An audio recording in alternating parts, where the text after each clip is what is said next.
you're replaced by 5 guys that can do it better than you.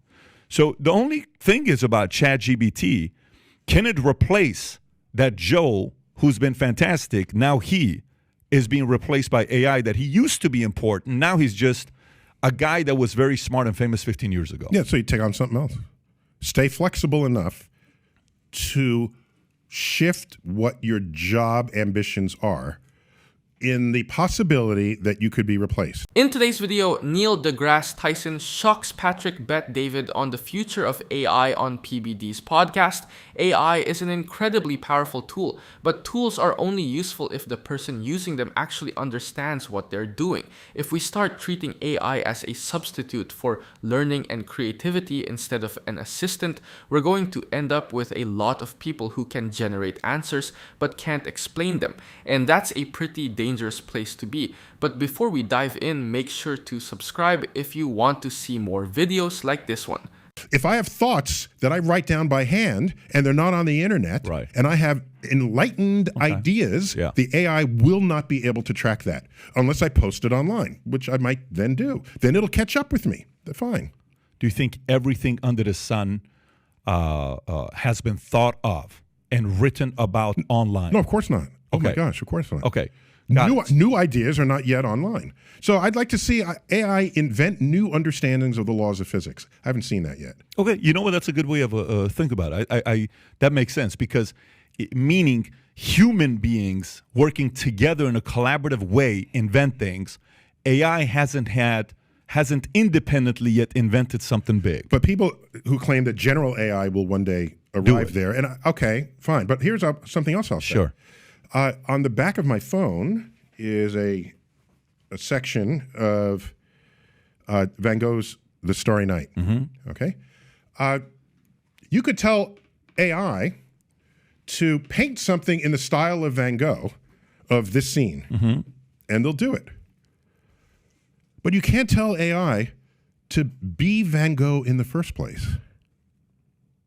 Does it need to? Yes. Why? Because that's the style that Van Gogh pioneered. So you get my point. So it's not going to be Van Gogh. It can ape the style of Van Gogh, mm-hmm, because it has data on that. Mm-hmm. It doesn't have data on something that hasn't happened yet. This painting had not happened before he painted it. And his entire style of painting had not really happened. Yes, it's impressionist, but his is distinct. Is the AI going to give me something distinct that no one has happened yet that isn't aping anybody else's style? Maybe that day will come, and maybe we'll praise it, but that we're not there yet. What if that day comes? What becomes boring? What becomes useless? What becomes a waste of time? What happens to life? What happens to ambition? What happens to you know what I'm saying? What happens if AI does everything? Then we all go to the beach and play. What a boring life! No, you can still write books. You can still do things. You Whatever can still is AI going to do this podcast? No, AI is not going to be you. Right. So I don't fear AI. People say, well, it'll become our overlords, and turn us into their pets. In the mind and body chapter of the book. One thing Neil deGrasse Tyson gets exactly right is that AI is incredibly impressive, but we still need to be careful not to confuse imitation with true creativity. That distinction matters a lot more today than it did when this conversation with Patrick Bet-David first happened 3 years ago. In 2023, AI was mostly a novelty. Fast forward to 2026, and students are using it to write essays. Companies are using it to replace entry-level work, and social media is flooded with AI-generated videos, songs, and art. Some of it is genuinely useful. Some of it is basically a very convincing remix machine. And that's Neil's point. AI is phenomenal at taking existing information and rearranging it in clever ways. But groundbreaking ideas usually come from humans noticing something nobody else saw before. Albert Einstein didn't create relativity by averaging existing opinions. Vincent van Gogh didn't become Van Gogh by copying other painters. Real breakthroughs often come from intuition, curiosity, and a willingness to challenge conventional wisdom. We're also seeing the downside of relying too heavily on AI. Universities are struggling with students submitting work they can't explain. Some businesses have learned the hard way that AI-generated code and content still require human oversight because the technology can be confidently wrong. That doesn't mean AI is a threat to human purpose. It means the value of genuinely original thinking is becoming even more important. If everyone has access to the same tools, the people who stand out will be the ones with unique ideas, judgment, and creativity. I comment that if, we treat our pets royally, I mean, our cats and dogs, you will step over a homeless person in the street to go home and feed your pet. Okay, this is what, in America, this is what we do. So if that's the case, then maybe if AI becomes, or some alien intelligent species becomes our overlord and makes us their pets, maybe they will treat us much better than we treat ourselves. I think a natural question would be what everyone asks is like, are robots and computers and technology ever going to replace humans in this? They already have. How many farmers did we need 100 years ago to produce the crops that they did relative to today? You can go your whole life living in a city and never even meet a farmer. Yet most people in the 1800s had a profession that was somewhere involved in the farming or the food production industry. So, yeah, machines are doing that. Machines are doing the irrigation, talking to satellites that measure the moisture content of soil, knowing when to irrigate. We have machines machines are doing everything. This is not some new weird thing. Yeah, with every next wave, you'll lose some jobs. Yeah, there are no buggy whip manufacturers today. No, there's not. Take a look at a phone. I did this growing up, the Yellow Pages. I looked at the Yellow Page. I used to keep them for every 5 years. You look at them, and I'm old enough to remember, in 1965, 1970, 1975, 1980. As we entered the 80s, computing companies started showing up relative to other companies that were disappearing from the Yellow Pages. And how many people are employed in IT when that number 40 years ago was zero? So I don't lament the loss of jobs, but you have to be flexible enough to move with that ascending frontier of science and technology and civilization, and who's getting paid to do what. If you're a parent, 20 years ago, the kid says, I want to be a YouTube influencer. You say, what the hell, kid? Kid, shut up. Yep. Get a life, kid. Get a life, kid. All right, now they're YouTube influencers that out-earn everybody who's walked into this building. Okay? So, and that's a job unthinkable 15 years ago.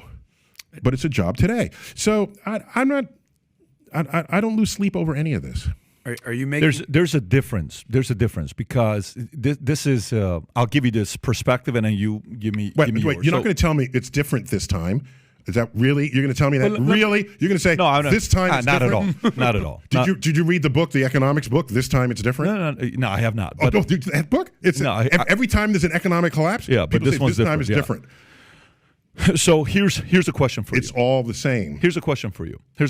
A century ago, a huge chunk of the population worked in agriculture. Today, only a tiny percentage of Americans are farmers, yet we produce more food than ever. The same thing happened with bank tellers, travel agents, and factory workers. Many of those jobs shrank, but entirely new industries popped up in their place, and we're seeing that happen again right now in 2026. Yes, AI is replacing some entry-level tasks in coding, design, and customer service, but at the same time, companies are hiring prompt engineers, AI auditors, model trainers, and compliance specialists, jobs that barely existed a couple of years ago. It's a reminder that technology usually changes work more than it eliminates work altogether. Neil's point about adaptability is especially important. The people who thrive are usually the ones willing to learn new skills instead of assuming their current job will stay exactly the same forever. That's always been true, whether the disruption was the internet,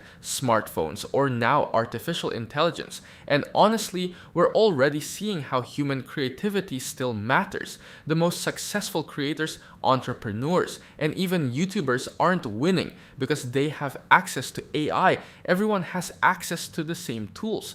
They win because they have unique ideas, personality, and judgment. That's why I think Neil has the more grounded perspective. AI is a powerful tool, but it's not some magical force that makes humans obsolete overnight. If anything, it raises the value of the skills machines still struggle with: critical thinking, originality, and the ability to connect with other people. So rather than panicking, the smarter move is to do what humans have always done: adapt, learn, and figure out how to use the new technology to our advantage. History suggests that the people who embrace change usually come out ahead. So let's just say you're playing in this playground in Venice Beach, basketball. You're the sickest basketball player in Venice Beach. And everybody comes to watch you. You have COVID?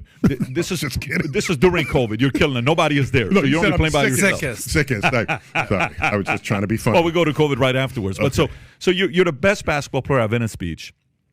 Everybody comes to watch you on Sundays. And Joe, girls are like, oh my gosh, Joe, you're great, da-da-da-da-da. And they're fantastic. And then all of a sudden, these 5 guys show up. And they play in the NBA. And they show up, and you play against them. And they embarrass you. You don't score a single point.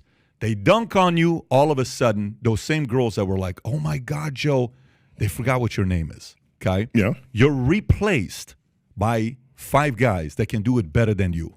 So the only thing is about ChatGPT, can it replace that Joe who's been fantastic? Now he is being replaced by AI that he used to be important. Now he's just a guy that was very smart and famous 15 years ago. Yeah, so you take on something else.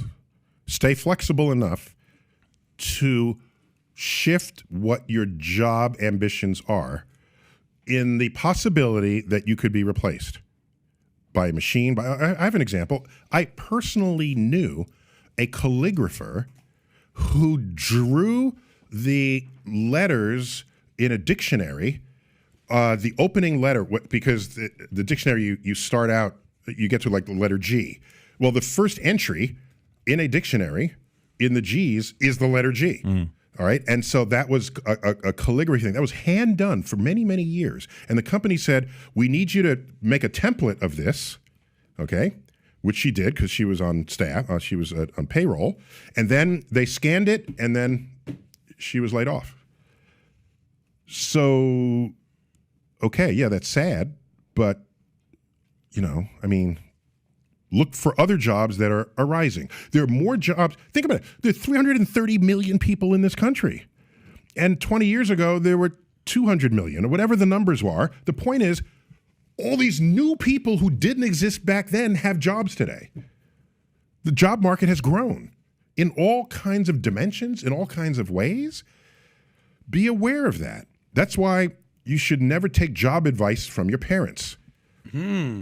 Why? They're stuck in the old days? They don't have any idea what's coming around. Yeah, in the old days, you could take job advice from them because things didn't change on a time scale that would matter between high school and college. That may sound harsh, but history is full of examples. Elevator operators disappeared. Video store clerks disappeared. Travel agents were largely replaced by websites. And yet the economy kept evolving and new careers were created that previous generations couldn't have imagined.